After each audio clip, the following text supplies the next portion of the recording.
ඒ නිසාලු බණ අහන්නේ. අපිට චෝදනා කරනවා. ඔය මට මුල් කාලේ මම බණ කියන්න පටන් ගත්ත කාලේ ඉස්සරම මහා ලොකුවට ඉතින් මේ බණ කියන්නේ එහෙම නෙවෙයි.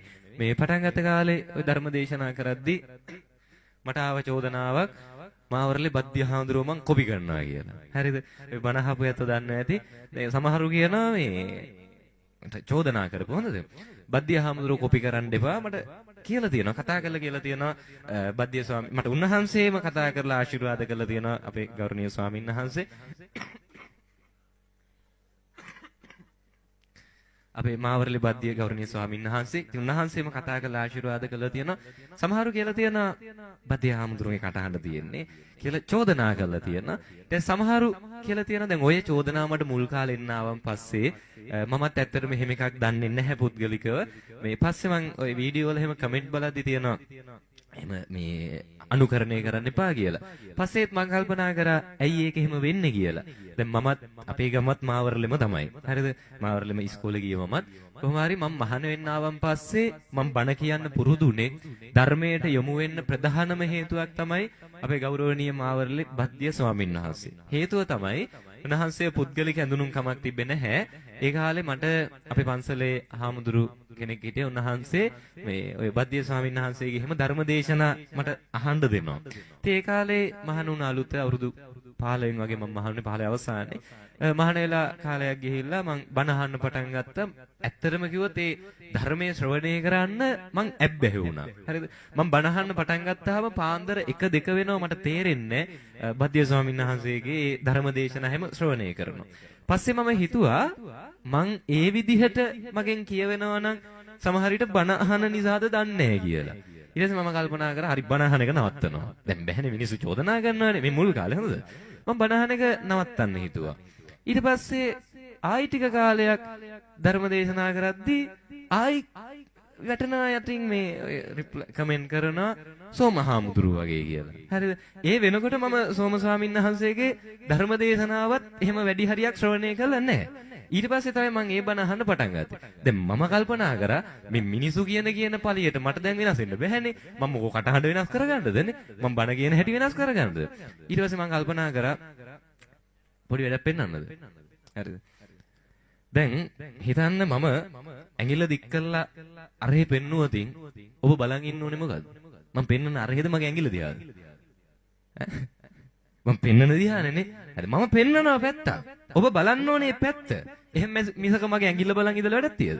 මගේ අත දිහා බලන් ඉඳලා වැඩක් නැහැ. අතේ හැඩය ගැන කතා කරලා වැඩක් නැහැ. හඳ පෙන්නනවා නම් හඳ බලන්න. නේ? හඳ දිහා බලන් ඉන්න. එහෙම නැතුව මගේ අත කොහොමද? ආයේ මේ ඇඟිලි කොහොමද දික් වෙලා තියෙන්නේ? ඒව අදාළ නෑ. ඉතින් මම පස්සේ හිතාගත්තා ඉතින් මිනිසු කියන කතා වලට මට වෙනස් වෙන්න බෑ. මගේ විදිහට මම බන කියනවා. දැන් මේක මේ පටිගත වෙන නිසත් එක මම මේක මතක් කරන්නේ මේ මම දැක මේ වීඩියෝ වලක් තියෙනවා YouTube එකේ එහෙමත් දාලා තියෙනවා. සෝම ස්වාමීන් වහන්සේගේ නැවත උපතද දන්නෙත් නෑ. ඔන්න ඔය කතා හොඳද මේක? ඒක කතන්දර මේ කියන්නේ මම කියන්නේ. ඒක මම මේ පැහැදිලි කරලා දෙන්න හදන්නේ. ඒක දැනුවත් කරලා දෙන්න හදන්නේ. සමහරු කියලා තිබ්බ සෝම ස්වාමීන් වහන්සේ අපවත් වෙලත් අවුරුදු 22යි. මටත් අවුරුදු 22 නිසා එහෙම දන්නේ නැහැ කියලා මේ දැනගන්න කියන්නේ එහෙම නැහැ. හරිද? එහෙම එකක් නැහැ. සෝමහාමුදුරුව අපවත් උනේ 2003 දෙසැම්බර්. මං ඉපදුනේ 2003 ජූලි මාසේ. උන්වහන්සේ අපවත් වෙන්න කලින්. ඒ නිසා එහෙම හේකුත් නැහැ. සහ මේ සෝමවත් ස්වාමීන් වහන්සේට කවදාවත් මාව නම් සමාන කරන්න එපා. මොකද ගංගොඩවිල සෝම ස්වාමීන් වහන්සේ කියන්නේ උන්වහන්සේගේ දේශනා මම ශ්‍රවණය කරා පස්සේ ඉතින් සාසනික වශයෙන් ලොකු ප්‍රබෝධයක් ඇති කරපු ස්වාමීන් වහන්සේ නමක් සහ ශාසනය වෙනුවෙන් ලොකු කැපකිරීමක් කරපු ස්වාමීන් වහන්සේ නමක්. ඉතින් කවදාවත් ඒකට සමාන කරන්න එපා. සමාන වෙන්නත් බෑ අපිට. උන්වහන්සේලා හරි ලස්සන මේ ශාසනික කාර්ය කරගෙන ගියා. අපිත් අපිට පුළුවන් විදිහට ඒක වෙනුවෙන් කැප වෙනවා. ඒ නිසා මේක මතක් කරේ මතක තියාගන්න අපි ධර්මය අවබෝධ කරගනිද්දි එක එක්කෙනාගේ කටහඬේ ස්වභාවයවත් නේ මම ඉන්න පන්සල මොකද්ද නේ මගේ වයස මොකද්ද පොඩි හාමුදුරු කෙනෙක් නිසා තමයි බණ අහන්නේ ලොකු හාමුදුරුන්ගේ බණට වඩා පොඩි හාමුදුරුන්ගේ හොඳයි ඒව නෙවෙයි සමහරු බණට එහෙම ආවන් පස්සේ අහනවා මේ හාමුදුරුවෝ ටීවී එකේ බණ කියනවාද අහනවා හාමුදුරුවෝ රේඩියෝ එකේ බණ කියනවාද හාමුදුරුවෝ බණ කියන නාලිකාව මොකද්ද ඒ කියන්නේ අපිව මනින්නේ හාමුදුරුවෝ බණ කියන නාලිකාවෙන් හාමුදුරුවෝ මේ නාලිකාවේ බණ කියන එහෙනම් හොඳයි මතක තියාගන්න මේ වගේ මැනීම් වලට යන්න එපා බුදුහාමුදුරුවෝ දේශනා කරා හිතන්න ඔන්න අපිට කොහෙන් හරි ඊතලයක් ඇවිල්ලා පපුව පසාරු කරගෙන යන්න වදිනවා වැදිලා බිම වැටෙනවා දැන් වැටිලා පණ ඇද ඉන්නවා වෛද්‍යවරයෙක් එනවා ළඟට ඇවිල්ලා කියනවා ඔයාගේ මේ ඊතලේ අයින් කරේ නැත්නම් ඔයාට ජීවත් වෙන්න බෑ. ඊතලේ අයින් කරලා ඔයාට බෙහෙත් කරන්න ඕන. හරිද? එහෙම කියනවා. ඒ වෙලාවේ හිතන්න දැන් ඔන්න ඊතලේ වැදිලා හිතන්න මම දැන් ඔන්න ඊතලේ පපුවට වැදිලා මම බිම වැටිලා ඉන්නේ. වැටලා දැන් ડોක්ටර් කෙනෙක් ඇවිල්ලා මගේ ළඟට ඇවිල්ලා කියනවා ඊතලේ ගලවන්න ඕනේ, ගලවලා බෙහෙත් කරන්න ඕනේ නැත්නම් බේර ගන්න බෑ. මම කියනවා මෙහෙම. ගලවන්න නම් දෙන්නේ නැහැ ඊතලේ. හරිද? ඊතලේ ගලවන්න ඕනේ නම් එවපු කෙනාව මට හොයලා දෙන්න. එවපු පැත්ත මට හොයලා දෙන්න. ඒ ඊතලේ මට විදින්න හේතුව මට හොයලා දෙන්න. මේ විස්තර ටික නේ එච්චර ඊතලයක් එයා මං වෙනුවෙන් එවලා මාව මරන්න මොකක්ද යාට හේතුව? ඒ ටික හොයලා දෙන්න. හොයලා දෙනකන් නම් ගලවන්න දෙන්නේ. හරිද? මෙහෙම කියලා දැන් ඊතලෙත් පපුවේ තියාගෙන පණ ඇදෑද මම ඉන්නවා. හරිද? මොකෝ වෙන්නේ? වැඩි වෙලාවක් යන්නේ මම මැරිලා ආවිනේ. හරිද? මතක තියාගන්න ඒ ඊතලේ එවපු පැත්ත මට වැඩක් නැහැ.